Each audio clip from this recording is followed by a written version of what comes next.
بسم الله الرحمن الرحيم. السلام عليكم ورحمة الله وبركاته.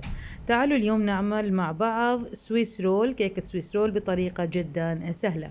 تابعوا معنا خطوات العمل. عندي هنا 4 بيضات، أفصل الصفار عن البياض. البيض بيكون بدرجة حرارة المطبخ. بياض البيض بخليهم في الثلاجة لين الوقت الآخر.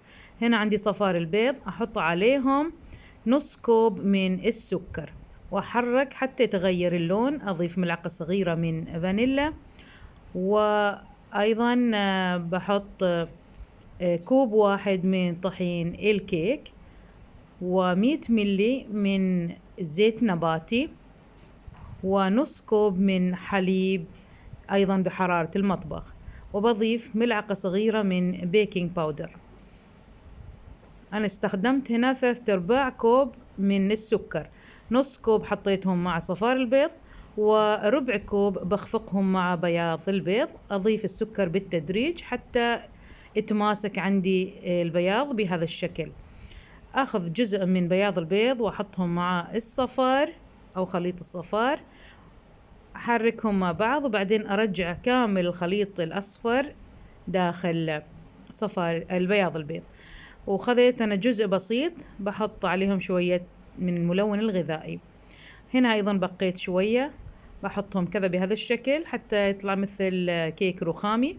وهنا جزء بسيط حطيت لون أخضر. طبعا هاي خطوة اختيارية، ممكن ما تسوون أي شيء. القالب هنا عندي موجود، حطيت ورق الزبدة ودخلته الفرن. تقريبا أخذت مني 30 دقيقة. الفرن على درجة حرارة 180. طلعت الكيك بهذا الشكل، والكيك بعده ساخن. أنا بلف الكيك. أولا أخذ الجوانب الأطراف الزائدة، بعدين ألفهم على شكل رول وبدخلها الثلاجة حتى تتماسك شوية. نجي للكريمة. الكريمة هنا عندي هنا ظرفين من كريم دريم ويب، ونص كوب من حليب بارد، نص ملعقة صغيرة من فانيلا. أضرب مع بعض حتى تتماسك الكريمة.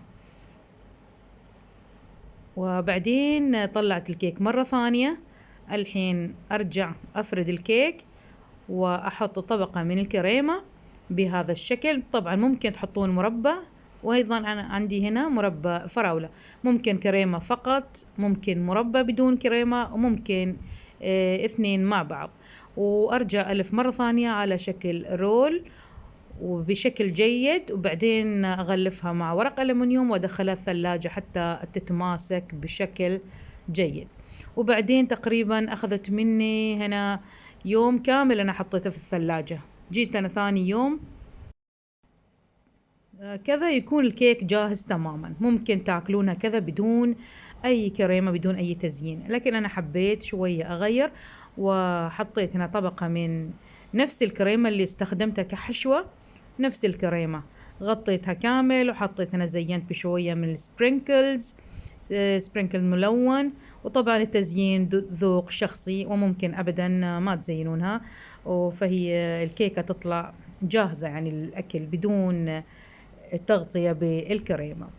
وكذا قطعنا هذا الجزء الداخلي. كيكة طلعت لذيذة ورهيبة جدا. أتمنى أنكم حبيتوا الوصفة، وبالعافية علينا وعليكم.